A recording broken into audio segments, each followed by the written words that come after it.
Bonjour Monsieur Binaté. Bonjour Monsieur Adama Bakayoko. Bonjour chers internautes également.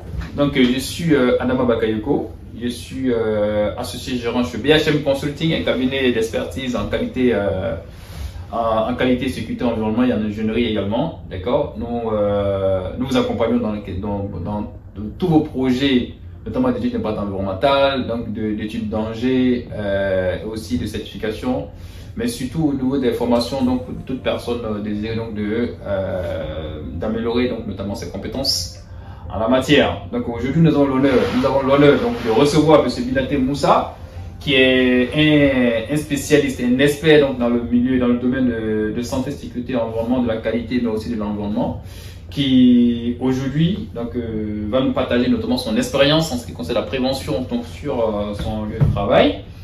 Et d'entrée de jeu, donc nous allons lui demander donc de se présenter pour nous, d'accord. Donc Monsieur Binaté, bonjour. Bonjour Monsieur Adama Bakayoko. Voilà. C'est moi qui suis honoré de vous avoir ici afin de pouvoir partager ma toute petite expérience avec vous et au bénéfice également des différents internautes. Vraiment, merci beaucoup, merci beaucoup. Donc Monsieur Binaté, donc comme j'ai introduit d'entrée de jeu, nous avons besoin donc de mieux comprendre donc, notamment nos domaines, et pour ça nous avons besoin justement que vous nous dites un peu plus, notamment sur la prévention et sur pourquoi est-ce qu'il faut faire la prévention vu que vous embrassez aujourd'hui le métier, quel est l'intérêt notamment de ce métier-là, et aussi quelles sont les dispositions, aujourd'hui, quelle est la prévention aujourd'hui que vous mettez en place donc, dans le cadre de votre projet et dans le cadre de votre quotidien de façon particulière, mais aussi quelle est aujourd'hui cette relation notamment de culture, santé, sécurité aujourd'hui que vous pouvez justement nous parler plus ou moins aujourd'hui. Donc sur ce, donc, nous vous laissons la parole. D'accord. Merci bien. Merci Monsieur Adama Bakayoko. Je tiens d'abord à me présenter. Effectivement, je suis Moussa Bikaye, en entendant de jeu, Moussa Binaté, en entendant de jeu, je l'ai mentionné. J'ai un peu plus de 10 ans d'expérience dans le domaine en matière de qualité, sécurité, environnement. Très bien. Pour avoir fait plusieurs pays, environ 7 pays, dans différents projets.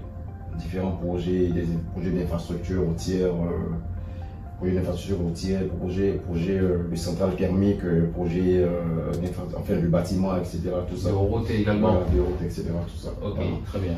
Donc, en ce qui concerne, il existe plusieurs configurations en fonction de l'entreprise. Il y a certaines entreprises pour lesquelles il y a des responsables qualité, d'autres des responsables environnement, responsables sécurité, etc. Tout ça. Voilà. Donc j'ai pu avoir la chance de pouvoir brosser toutes ces responsabilités, tout ce système-là. Voilà. Donc déjà, il est important de pouvoir maîtriser un certain nombre de notions en tant que responsable qualité, respecter en fait, connaître ses responsabilités en tant que responsable sécurité, en tant que responsable qualité, en tant que responsable environnement. Il est important. Parce que aujourd'hui, pour une entreprise, aujourd'hui ce qu'il faut savoir, déjà avant de parler de ça, ça veut dire qu'on a une entreprise, l'homme est au cœur d'une entreprise. Très bien. L'homme, c'est le cœur d'une entreprise. Alors, l'homme est à la source de la productivité de l'entreprise. Pour cela, il est important d'apporter un accent particulier à la santé de ce personnel. Alors, ce personnel doit se sentir en sécurité. Ça veut dire qu'un individu qui travaille dans une entreprise doit avoir un état d'esprit. Ça veut dire que cet état d'esprit-là, ça veut dire qu'il doit se rassurer, il doit se sentir à l'aise, il doit avoir un environnement confiant. Voilà. Et cette confiance-là, c'est le responsable préventeur de passer à la responsabilité en mettant en place un certain nombre d'actions, un certain nombre de dispositions qui puissent permettre à l'ensemble des collaborateurs qui travaillent dans ce milieu-là de se sentir en sécurité. Très bien. Voilà. Et donc, ça, c'est vraiment le préventeur. Très bien. Celui qu'on appelle le responsable sécurité. Alors, un responsable environnement, lui, ça sera par exemple de prendre en compte toutes les dispositions qui prennent en compte, qui interagissent avec le milieu naturel. Aussi bien l'homme et tout organisme. Voilà. Donc, ça veut dire que lui, il aura pour responsabilité de pouvoir veiller à l'étude d'impact de tout ce qu'il va interagir avec l'environnement. C'est de sa responsabilité de protéger l'environnement et les personnes qui sont dans le milieu. Donc l'environnement, en fait, on va prendre quoi? On va prendre de l'eau, de l'air, comment on appelle ça? Tout ce qui interagit avec le sol et tout. D'accord. Voilà. Donc il est garant. Il est garant de mettre en place des dispositions afin de pouvoir impacter cet environnement, nuire cet environnement. D'accord. Voilà. Il doit poser des actions préventives afin de pouvoir ne pas nuire l'environnement dans lequel il évolue. Très bien. Ça, c'est de la responsabilité de l'environnementaliste. Un responsable qualité, lui, il est en charge de pouvoir veiller à la mise en place des conformités. Bien entendu, quand on parle de conformité, aussi bien sécuritaire, il existe des conformités. Oui. Du point de vue environnemental, les dispositions, des dispositions réglementaires, également c'est un état de conformité, mais en termes de qualité, quand on parle de satisfaction du client, quand on parle de satisfaction du client, ça veut simplement dire qu'il faut répondre, le client il est là, l'environnement est un client qui a besoin, l'environnement peut être considéré comme un client qui a besoin qu'on prenne en compte le fait qu'il existe. Très bien. Voilà. Donc, la qualité, c'est un peu ça. Vous avez un cahier de charge que vous devez respecter afin de pouvoir vérifier, conformer vos travaux par rapport à ça. D'où l'assurance qualité. Voilà. Donc, l'un mis dans l'autre, c'est un peu de façon caricaturée toutes les définitions ou les responsabilités qui sont attribuées à un responsable qualité, sécurité, environnement. Très bien. Voilà. Alors, ce qu'il faut savoir, c'est que... Donc, en fait, si on comprend bien, vous, aujourd'hui, vous avez en charge, vous seul, donc, de gérer tous ces différents aspects au sein de votre entreprise. J'ai eu la chance de... vous êtes humble, monsieur Binaté. D'accord. En tout cas, aujourd'hui, c'est nous qui sommes une fois de plus honorés, justement, de vous avoir. Donc, voilà, donc, allez-y. Alors, pourquoi mettre en place une disposition de santé et sécurité dans une entreprise? C'est ça, c'est la question à laquelle nous souhaitons que vous répondiez, justement. Toute entreprise qui met en place une disposition, des dispositions préventives, sera gagnant.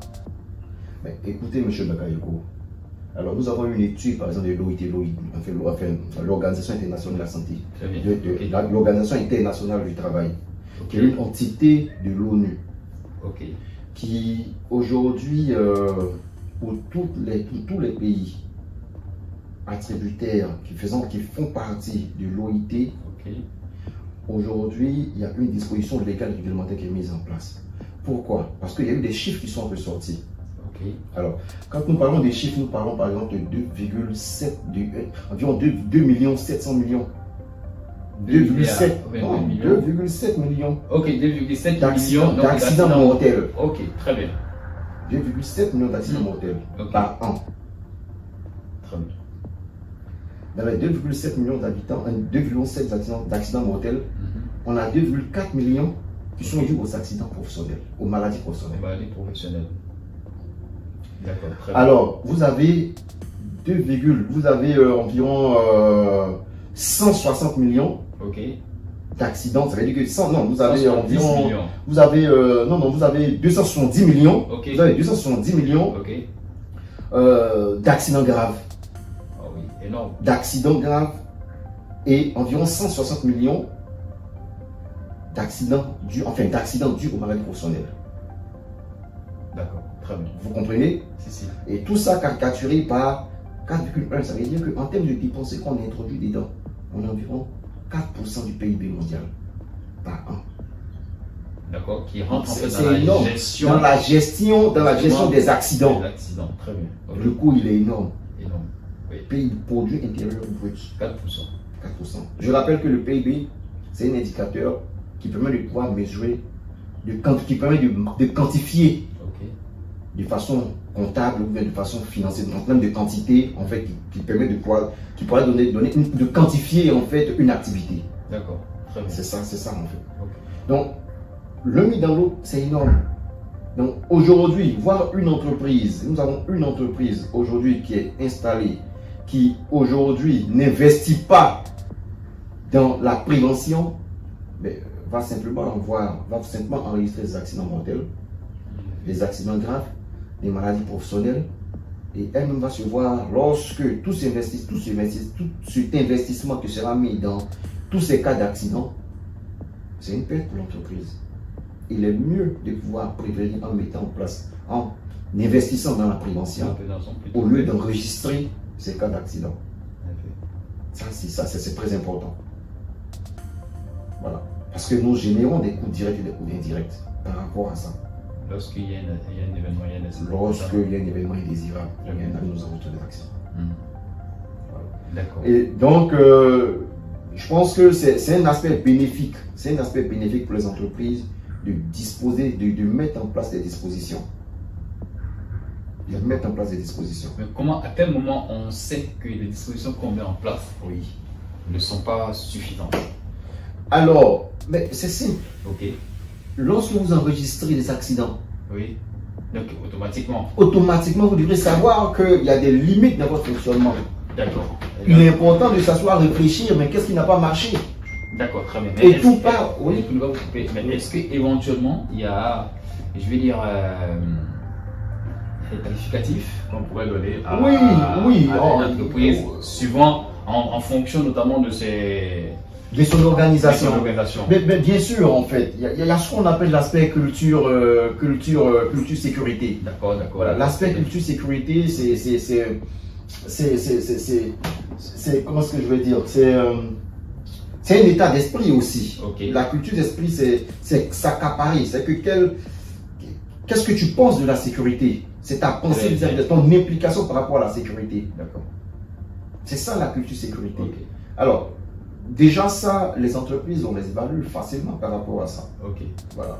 Alors, il y a eu une étude qui est sortie. Oui. Cette étude, en fait, est une étude qui est sortie par rapport à un retour d'expérience qui a été enregistré suite à un accident qui est survenu, un incident malheureux qui est survenu, qui était par rapport à la centrale de Tchernobyl. Okay. Bon, ça c'est un autre sujet dans lequel nous n'allons pas rentrer. Alors, cette étude, le retour d'expérience suite à cet incident malheureux qui est survenu, a fait ressortir en fait une certaine graduation du niveau de culture sécurité.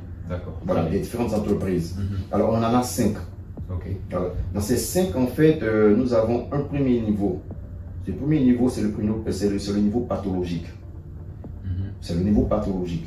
Alors, ce niveau pathologique, simplement, ça veut simplement dire qu'on a fait dans un fonctionnement. On a des personnes ou des entreprises qui c'est-à-dire qu'en matière de sécurité, ils trouvent que la sécurité, c'est une perte de temps. D'accord. C'est une perte de temps. Donc ça, investi dans la sécurité, c'est le niveau pathologique. Très bien. Ça veut dire que c'est des personnes qui n'ont encore rien compris en matière de sécurité. Okay. Nous avons un niveau qu'on appelle le niveau réactif. Alors, le niveau réactif, c'est un niveau dans lequel... on attend d'abord qu'il y ait un accident avant de réagir. D'accord. On passe à un autre niveau. Okay. Le niveau calculatif. Alors, il existe des entreprises qui, non seulement commencent à enregistrer, non seulement ils agissent, ça veut dire qu'on a l'accident, ils agissent, mais en même temps, ils commencent à prendre des statistiques, ils commencent à effectuer les calculs parce qu'ils commencent à se poser des questions. Ils se disent, mais écoute, cette année, on a eu 10 accidents mortels, c'est pas normal. Okay. Ça commence à venir. Et du coup, la direction générale, elle qui a le bâton, parce que c'est elle qui investit, lorsqu'il y a des accidents, elle dépense énormément, commence à taper sur les gens, commence à prendre, prenez conscience, mais sauf qu'il y a un manque d'implication de l'ensemble du personnel. D'accord. Donc, c'est le niveau calculatif. D'accord. On a également un niveau supérieur qu'on appelle le niveau proactif. Alors, le niveau proactif, c'est les entreprises aujourd'hui qui ont commencé à prendre en compte l'aspect sécuritaire. Une certaine prise de conscience en mettant en place des plans d'action, un suivi assez rigoureux de l'aspect sécurité. Ça commence à descendre. Ça veut dire que les gens aujourd'hui commencent à mettre en place des indicateurs pour mesurer, pour faire des plans d'action pour s'améliorer en matière de sécurité. Voilà. Et ils commencent à prévenir les risques. Tout à fait. Voilà. Alors, le niveau génératif, c'est vraiment s'accaparer. Ouais. C'est des personnes qui sont assez impliquées dans tout le système de l'entreprise, que ce soit des petits, du plus petit collaborateur au dernier manager. On sent l'implication à tous les niveaux. À tous les niveaux. L'implication est à tous les niveaux. Ça, c'est le niveau génératif. Okay. Voilà. Donc, d'où, en fait, c'est un peu le petit détail que je voulais ajouter en fait, par rapport au niveau de sécurité. Voilà.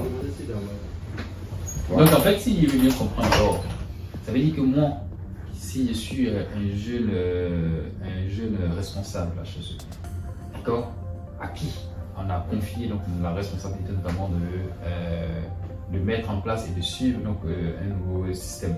Donc, c'est ça. Donc, à qui on a confié la responsabilité d'assurer la fonction, d'assurer la fonction, ou de mettre en place en fait. Ouais, non, d'assurer la fonction. D'assurer la fonction. Okay. En fait, pour une entreprise qui est déjà en cours, donc ça veut dire que je gagnerai également à faire cet exercice, notamment d'évaluation, notamment du culture et sécurité, pour permettre à ce que, bon, ben, écoute, je sais que je suis à telle date, le niveau, on était à un niveau qualitatif.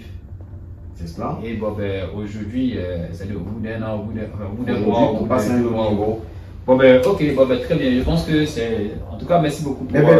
Juste pour ajouter, pour enchérir, en fait. Okay. Il y a des méthodes, il y a des méthodes d'analyse qui permettent de pouvoir déterminer le niveau de culture sécurité voilà, d'une entreprise. Ça existe. Ce que je viens de dire, c'est juste l'arbre, les différentes étapes. Mais pour te quitter d'un niveau 1 à un niveau 2, il y a des méthodes d'évaluation qui existent afin de pouvoir déterminer le niveau de culture sécurité d'une entreprise et même du personnel. Parce que le niveau de culture sécurité d'une entreprise est fonction du niveau du personnel, du niveau de culture de chaque personne. Très bien. Très bien.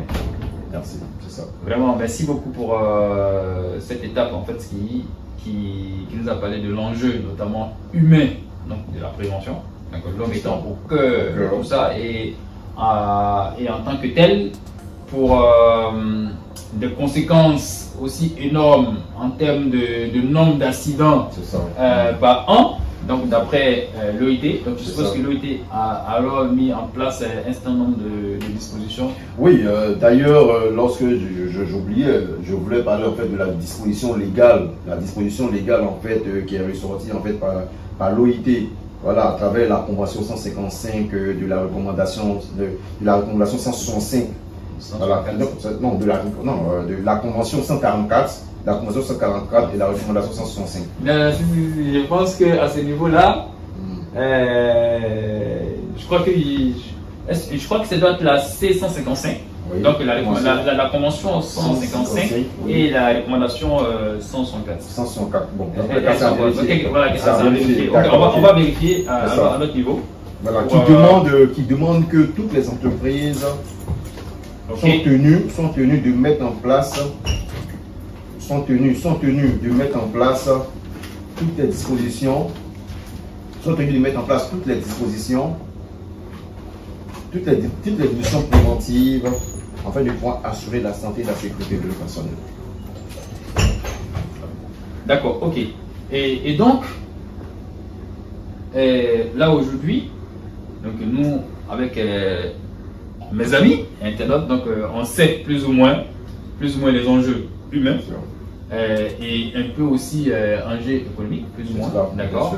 Mais aussi, on connaît les différentes cultures santé-sécurité qu'on pourrait aussi croiser dans les entreprises, donc qui peut être évalué suivant un référentiel bien donné qui est fourni également. Bien sûr. D'accord. Et aussi tout jeune, comment on dit, tout jeune responsable HSE, tout jeune. Quand je dis jeune, c'est par rapport à une nouvelle fonction, ok. Responsable HSE gagnerait également à faire une évaluation donc de cette culture sécurité à l'entame justement de son métier. Et donc, M. Binaté, pour revenir donc à notre sujet, dites-moi, en quoi alors consiste la prévention chez vous? Aujourd'hui, on sait qu'on vous voit faire de très très gros ouvrages et certainement qui associent justement de très très gros risques également. D'accord, on a vu, vous avez fait des châteaux, vous avez fait des usines et peut-être même ailleurs à travers donc, vos expériences de l'autre côté, d'accord. Et grosso modo, aujourd'hui, en quoi consiste justement la prévention Alors, consister, on va dire, ce qui consiste en fait à la prévention, comme je l'ai dit dans mes explications, c'est prévenir. D'accord, très bien. C'est prévenir. C'est ça. Voilà. Alors, comment est-ce qu'on prévient? Exactement, c'est ça. Il existe plusieurs manières. Chaque entreprise, chaque organisation a sa manière de pouvoir, à son organisation, qui puisse permettre de pouvoir prévenir des situations ou des travaux. Alors moi, pas moi, on va simplement expliquer notre méthodologie de travail. Ok, très bien. Une méthodologie parmi plusieurs. Ouais. Alors, il est important de pouvoir faire ressortir tout ce qu'il y a comme faire, commencer, enfin toute activité, commencer ce qu'on appelle une étude. Naturellement, un projet, on va le faire ressortir le projet d'abord un aspect étude qui existe. Ok, très bien. Qu'on appelle le safety design.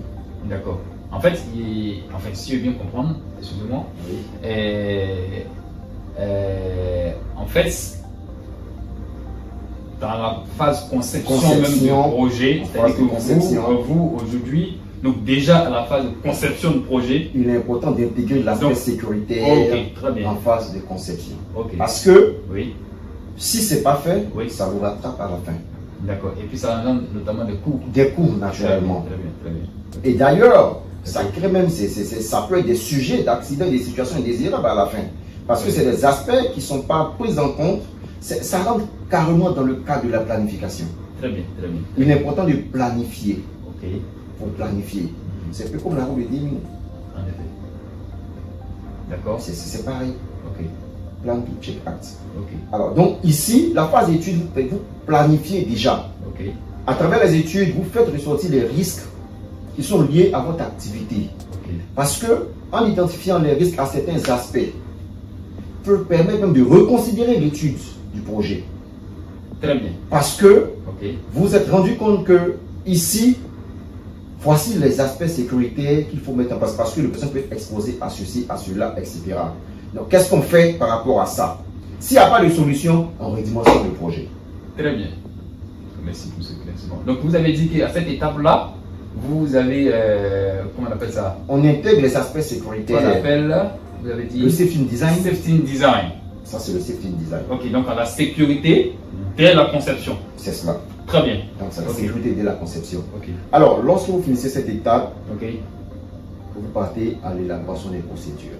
Parce que tout ce qui a été réfléchi, tout ce qui a été conçu, tout ce qui a été validé, après l'intégration des aspects sécuritaires. D'accord, merci. Merci Binaté. Je vais vous interrompre de temps en temps, d'accord, pour la compréhension bien sûr, de tous. Est-ce que cette étape-là, c'est, je veux dire, c'est cette sécurité dès la conception, est-ce que c'est une étape qui est formelle, comment on appelle ça, documentée ou quelque chose comme ça? Oui, belle question. Belle question. Bien sûr que c'est une étape documentée. Très bien. Elle est documentée. Ok. Jusque sur une phase de réflexion. Très bien, très bien. C'est une phase de réflexion qui prenne en compte toutes les dispositions. Parce que, aussi bien, c'est vrai, elle est documentée, mais quand on passe de la sécurité en phase de conception, et qu'on passe à la procédure décrit la méthode de l'activité, la manière de réaliser l'activité. Très bien. Mais dans cette manière de réaliser l'activité, vous avez les différentes étapes qui ressortent, mais en prenant en compte les... Alors, la définition de la... Très bien. Et ça, notre esprit en sécurité. Très bien. Et donc, ça, c'est élaboré par les managers. En effet. Les managers. La première, c'est les études, etc., les bureaux d'études, etc., qui font les études, etc. Mais en même temps, la seconde, la procédure est élaborée par des managers. Très bien. Alors, finissons cette étape, on passe à la troisième étape, en fait, qui est la communication, qu'on appelle chez nous, en fait, le pre-task, qui est la communication entre le manager qui a élaboré la procédure et son N-1, qui est le chef chantier. Parce que, naturellement, il faut un aspect de communication, un aspect d'échange.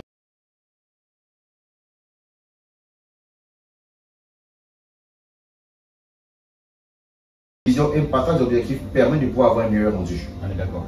En tout cas, merci beaucoup. Mais je veux savoir, lorsque vous dites que la procédure est élaborée par les managers et par la suite ça passe au chef de chantier à travers notamment le pré-taxe, mais je veux savoir, Les managers, quelles sont les fonctions qui sont à l'intérieur? Est-ce que ce sont des conducteurs de travaux, des responsabilités, ou bien non, je suis. Alors, naturellement, c'est des conducteurs de travaux. D'accord. Les managers. Ok. Alors, on a des middle management. Ok. On a les seniors, etc. Ok. Le senior management, c'est la gestion. D'accord. Si vous gérez une organisation, si vous gérez, mais en fonction des niveaux hiérarchiques. Très bien. Alors, le conducteur de travaux, c'est celui en fait qui est considéré comme le N sur, je vais dire qu'en matière de réalisation des procédures, la personne à qui on octroie la responsabilité de réaliser une activité. Ok, d'accord. Donc, il a cette responsabilité. Il rédige parce qu'il sait ce qu'il doit faire. En effet. Il rédige. Okay. Et donc, quand il rédige, il a des équipes à qui il faut communiquer sa vision et ce qu'il doit réaliser. D'accord. Ok. Voilà. Donc là, des chefs chantiers. Tu peux également, naturellement, des équipes qui conduisent, les opérationnels. Mais déjà, il faut qu'il y ait cette transmission d'informations au même niveau d'information, de sorte à ce que le part et d'autre, tous puissent être au même niveau d'information. Même pendant cette étape de transmission d'informations, de communication des procédures, le chef chantier peut avoir des retours d'expérience. En effet. Par rapport à tel aspect sécurité n'a pas été pris en compte, etc. Donc, l'un mis dans l'autre, déjà, on a cette communication en matière de procédures où tout le monde sait où on va, avec les aspects sécurité qui sont pris en compte. Et là, une fois c'est bon, nous allons passer à la quatrième étape, qui est le pre-start. Le pre-start, c'est la communication maintenant entre le chef chantier et ses opérationnels qui sont sur chantier. Et ses équipes qui sont sur chantier. Donc, des ouvriers spécialisés, tout comme les manœuvres, en tout cas tout le monde. Bien sûr, toutes ces personnes. Voilà. Et donc, le pre-start se fait de façon quotidienne. Ça fait de façon quotidienne, je veux dire, et puisque c'est des tâches. Je disais tantôt, nous avons une activité, à l'intérieur d'une activité, nous avons plusieurs tâches. En effet. Et ces tâches, chaque tâche peut faire ressortir un ou plusieurs risques. D'accord. Voilà. Et ces risques, pour mieux comprendre, on a une activité au sein de laquelle on peut identifier plusieurs tâches. Ou opération. Oui. D'accord. Donc en fait, dans la tâche, on a plusieurs étapes souvent aussi, n'est-ce pas? Bien sûr, oui. Ok, d'accord. Ok, d'accord. Des tâches, voilà. Et donc, vous faites ressortir et ensuite tous les risques liés à ces tâches ou à ces tâches-là, vous les faites ressortir. En effet. Et en face, vous mettez des actions de prévention. Voilà. C'est pareil également, comme je disais, ça c'est une méthode, il y a plusieurs méthodes. Les anglo-saxons, ils vont te parler de GSE. D'accord. GSE, Jeff Safety Analysis. Ok, très bien. Voilà. C'est pratiquement la même méthode, sauf que nous, dans notre méthodologie, un responsable HSE qui travaille naturellement avant d'aborder tout le système de son travail, il est important de faire une cartographie de son chantier. Une cartographie de son chantier où il fait ressortir toutes les zones à risque et tous les risques qui sont liés à chaque activité. Donc, c'est vraiment l'étude globale initiale qui est faite qui fait ressortir tout ce qu'il y a comme risque lié à chaque activité. C'est ce qui est contenu naturellement dans le PHS. Le plan d'hygiène, santé, sécurité. Voilà. Donc, vous comprenez qu'il y a plusieurs manières de pouvoir. Voilà. Donc, et pour comprendre, est-ce que cette cartographie de chantier au début donc de la réalisation de vos ouvrages vous permet notamment donc une meilleure organisation, notamment en termes parce que je sais que le plus souvent vous travaillez, et je sais que par exemple vous avez une très grosse équipe, vous travaillez avec les superviseurs, vous travaillez avec les animateurs et tout ça. En fait, est-ce que ça, l'attribution des tâches et tout ça, c'est un lien avec... Bien sûr, bien sûr. Parce que chaque entreprise, en fonction du projet, il y a une organisation. En effet. Je vais dire que un chantier routier n'a pas forcément la même conception qu'un immeuble de R+20 que vous devrez construire. C'est différent. Vous avez un organigramme en fonction de la conception du projet, en fonction de l'étendue du projet. Par rapport à ça, vous le faites. Des entreprises également, une entreprise en fonction de son implication, de son intégration, est censée mettre toutes les dispositions, tous les moyens en œuvre afin de garantir la sécurité. C'est important. Parce qu'une entreprise pour laquelle tu as jugé un niveau de sécurité assez faible, tu conviens avec moi que c'est une entreprise qui va demander plusieurs personnes qui doivent aider les uns et les autres. Avant d'atteindre le niveau de culture escompté, ils doivent se faire accompagner. Ah, d'accord. Et pour se faire accompagner, il faut des animateurs, il faut des superviseurs, il faut des signaleurs en fonction du style de truc. Donc, en fonction de la conception, de la configuration, il est important de le faire. Tout à l'heure, vous disiez, effectivement, au départ, pour un projet, il est important de cartographier. Il faut une cartographie des risques. En fonction de la cartographie des risques, vous avez des zones qui sont rouges, au jaune, au bleu, en fonction de votre légende matrice, de votre légende, peu importe. Voilà. Afin que vous puissiez identifier. Et ça vous permet de faire ressortir une grande analyse des risques avec les différentes dispositions sécuritaires à prendre qui, à l'étape de fonctionnement de réalisation, qui va ressortir étape par étape. D'accord, très bien. Voilà. En tout cas, merci beaucoup pour cette précision. Et donc je vais récapituler pour nous et puis pour notre internaute en ce qui concerne je veux dire les actions de prévention aujourd'hui. Ou du moins ce que vous faites aujourd'hui en termes d'action de prévention, c'est-à-dire que déjà dès le début, dès le démarrage du projet, dès la conception du projet, vous considérez déjà la sécurité. Et ceci a pour avantage justement d'anticiper sur beaucoup d'imprévus. Et cette étape-là est documentée. Qui en français, je crois que ça veut dire la sécurité de la conception. D'accord. C'est ça. Et après cela, il y a la rédaction. Et ça, vous avez dit que cette procédure-là était déjà rédigée par qui déjà, le City Design? Non, le City Design, c'est les bureaux d'études. Les bureaux d'études, en phase des conceptions, prennent en compte les aspects sécuritaires. Très bien, très bien. Et voilà, c'est important. Ok.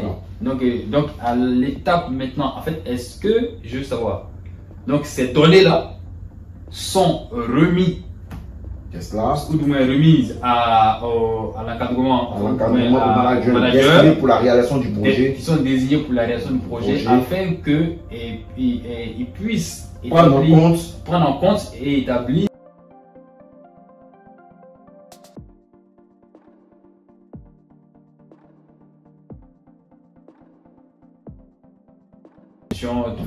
qui va décliner la méthode de travail justement par rapport à l'ouvrage donné. C'est cela.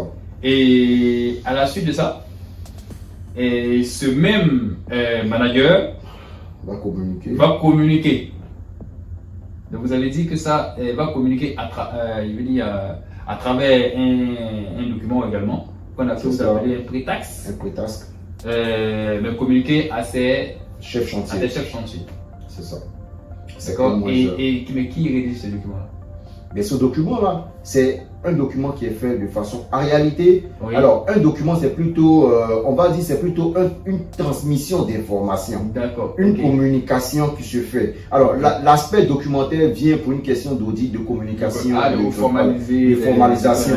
Mais sinon, c'est vraiment le plus important, c'est de se rassurer que son N-1, son chef chantier, il a compris.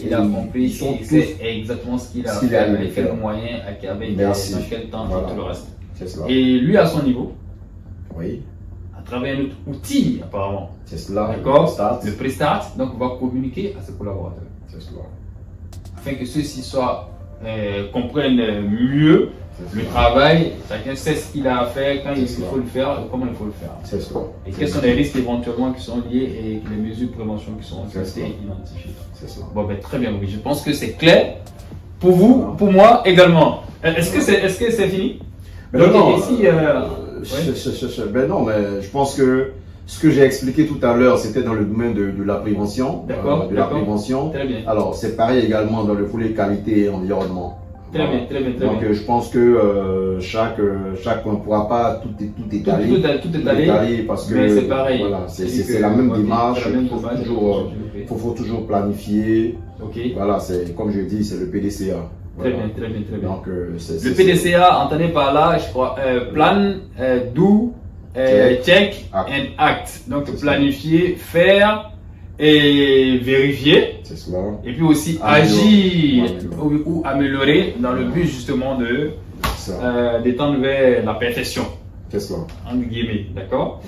Et donc, Donc vous avez dit que au niveau de la prévention, donc après cette étape-là, vous avez dit quoi? Il y a et alors, éventuellement, ok. Le pré-start, comme on le disait, le second point, c'était le stop. Ok. Ah, ok, le stop. Dans les... Mais ça veut dire quoi, stop? Non, le stop, en fait, si vous voulez, c'est... Alors, quand je dis stop, c'est arrêt. Ah, ok, arrêt. Alors, arrêt, pourquoi arrêt? Ok. Ça veut simplement dire que lorsque on a quitté la communication des chefs chantiers, le chef chantier a communiqué avec ses équipes sur le terrain, et qu'en phase de réalisation, on se rend compte qu'il y a un manquement, ou il y a une situation à risque, ou bien il y a une modification qu'il faut opérer, qui va engendrer une modification du mode opératoire, ou bien qui va engendrer des risques, ou une situation à risque qui est constatée, on arrête, on réfléchit, la boucle reprend. Ah ouais, parce qu'il y a une modification.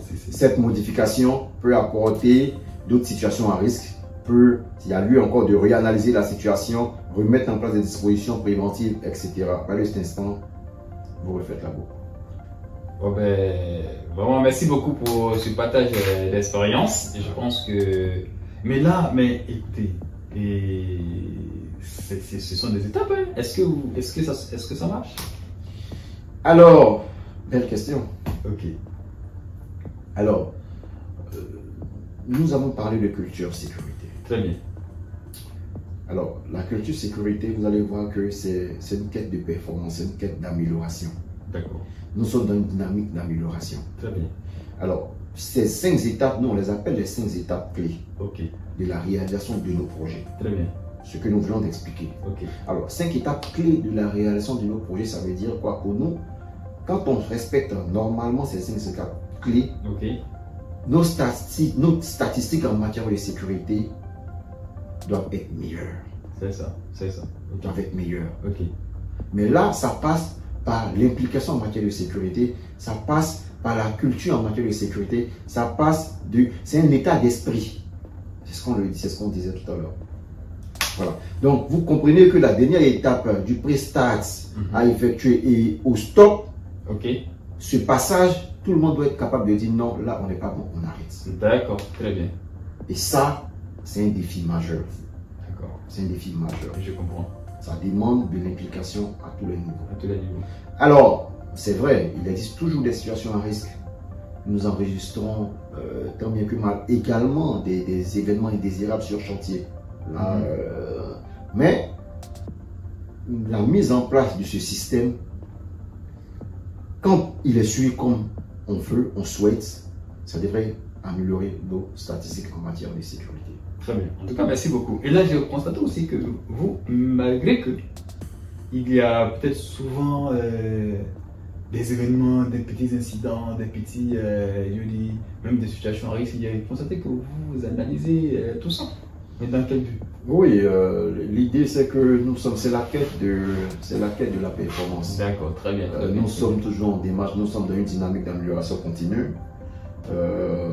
Aujourd'hui également, je pense que d'ailleurs j'invite les entreprises et aussi nos différents internautes, donc on va dire plutôt les entreprises, à adhérer en fait au système de management intégré, au système de management. Parce que ça permet en fait aux entreprises de s'améliorer. Très bien. C'est ça l'avantage du système de management. Alors, quand tu es dans un système de management et que tu es dans une quête d'amélioration continue, tu as le devoir de pouvoir étudier la petite des situations à risque. En effet. La petite des situations à risque qui se présentent. Voilà, parce que... Avant d'atteindre qu'il y ait un accident, il est important de les analyser, faire des actions pour éviter qu'on puisse atteindre l'accident mortel ou l'accident grave ou l'accident mortel. Voilà. Donc c'est ce qui répond au fait que lorsqu'on enregistre des situations indésirables, etc., tout ça, quelle soit sa taille, sa nature, il est important de faire une analyse et faire ressortir des actions. Voilà. Donc c'est ce qui répond à ces analyses, à ces actions.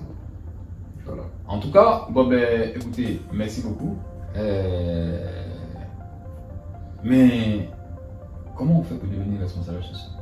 Alors, comment on fait? C'est-à-dire qu'aujourd'hui, il y a des personnes qui quittent l'école, il y a des personnes qui ont déjà embrassé d'autres domaines d'activité, d'accord? qui sont certainement en géographie, comment on appelle ça? Peu importe dans d'autres filières. Voilà. D'accord, en sociaux, en d'autres choses, d'accord, mais qui souhaitent quand même, justement, au vu, parce que tel que je vous entends parler de ce métier, je pense que ça doit être passionnant. Ben c'est un métier, passionnant. Le métier, il est passionnant. Non seulement il est passionnant, excuse-moi, oui. Non seulement il est passionnant, oui, mais en même temps aussi, il y a de l'opportunité. Très bien. Non seulement il est passionnant, ok, et il y a de l'opportunité. D'où est-ce que provient l'opportunité? ok. Dans l'Occident, ils sont beaucoup plus avancés en matière de prise en compte de l'importance de l'aspect humain, ok, de la prise en compte de la sécurité et de l'intégrité humaine. Ok. Ailleurs, pourquoi pas en Afrique?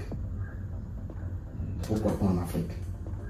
Donc, il y a de l'opportunité pour être responsable sécurité ou responsable HSE, responsable qualité, sécurité, environnement. Il faut de la formation. Ce n'est pas quelque chose qui est compliqué. Il faut juste se faire former. Tu conviens avec moi que quelqu'un qui a une formation en géographie, en histoire, c'est quelqu'un qui a déjà une disposition. En effet. Qui a prédisposition à l'état de réflexion, en état de peu importe le sujet, il est capable de pouvoir comprendre, voilà, interagir. C'est absolument parce que tout est une question de réglementation. Ok. Tout est une question d'obligation, de conformité. Ok. En fait, naturellement. D'exigence qu'il faut satisfaire. D'exigence qu'il faut satisfaire. Mais naturellement, avec des formations qui vont naturellement vous apprendre à comment est-ce que aborder. Voilà, parce que c'est. Voilà. Okay. Donc, il y a un volet littérature, mais il y a un volet apprentissage, formation qu'il faut ajouter. Là, c'est important. Être responsable HSE ou responsable qualité, hygiène, sécurité, environnement, c'est vraiment se former. Se former à travers en fait des bases de formation qui existent. Et vous-même, je pense que vous avez un cabinet, c'est bien ça, un cabinet de Oui, formation. nous on a un cabinet qui accompagne. Je pense qu'aussi en plus des cabinets, il y a des... Bon, nous faisons essentiellement des formations certifiantes. Mais il y a aussi des formations diplômantes en fait, qui se font à travers d'autres écoles. Il y a d'autres écoles aujourd'hui dans la place qui le font. Mais voilà. Mais il y a aussi, les cabinets aussi ont leur avantage dans la mesure où ce sont des professionnels déjà du métier qui partagent leur expérience. C'est en cela que j'allais en venir, justement. Voilà, c'est en cela que j'allais en venir parce que, alors, il y a plusieurs cas de figure. Alors, la question c'est de savoir comment devenir. Voilà, comment devenir responsable HSE, il y a cet aspect. Maintenant, il y a nos jeunes frères aussi qui, aujourd'hui, ont fait les études, ils ont même fait la formation de HSE ou qui ont déjà plusieurs études, qui souhaitent évoluer, qui souhaitent apprendre davantage. Voilà. Et il faut se faire former, mais c'est en cela aussi que les formations certifiantes sont importantes. Parce que, vous venez de le dire, les formations certifiantes, en fait, l'avantage, c'est que en peu de temps, on vous apprend un maximum. Un maximum. Tout à fait. Et c'est des vécus de société. C'est des vécus de société. C'est des vécus d'entreprise. Et lorsque ces jeunes frères vont se rendre en entreprise, c'est à ça qu'ils seront exposés. Ils seront exposés au vécu d'entreprise, pas à la théorie. D'accord. Parce que à l'école, c'est la formation théorique, mais en entreprise, c'est d'autres réalités. D'accord. Donc, je suppose que c'est l'une des raisons pour laquelle aujourd'hui on est dérangé, nous sommes en train d'échanger afin de pouvoir permettre à nos différents internautes de pouvoir, voilà. D'accord, très bien. En tout cas, bon ben, M. Binaté, je pense qu'il y a pris suffisamment de temps, d'accord, de votre temps précieux. Je pense que l'occasion se présentera une autre fois. On verra justement d'aborder certainement d'autres sujets beaucoup plus notamment pourquoi pas en qualité ou en environnement, ou même d'autres sujets sur la gestion au quotidien. Et donc je vous remercie déjà de votre disponibilité. Et très cher, je pense qu'on va remercier ensemble donc M. Binaté qui aujourd'hui vraiment est un incontournable aujourd'hui dans le milieu, d'accord, et notamment en Côte d'Ivoire. Et au travers de tous les pays qu'il a pas visité, où il a travaillé, parce que c'est ça la différence, d'accord, où il a travaillé. Et et aujourd'hui en Côte d'Ivoire, d'accord, et il a accumulé pas mal d'expérience au cours de ces expériences-là.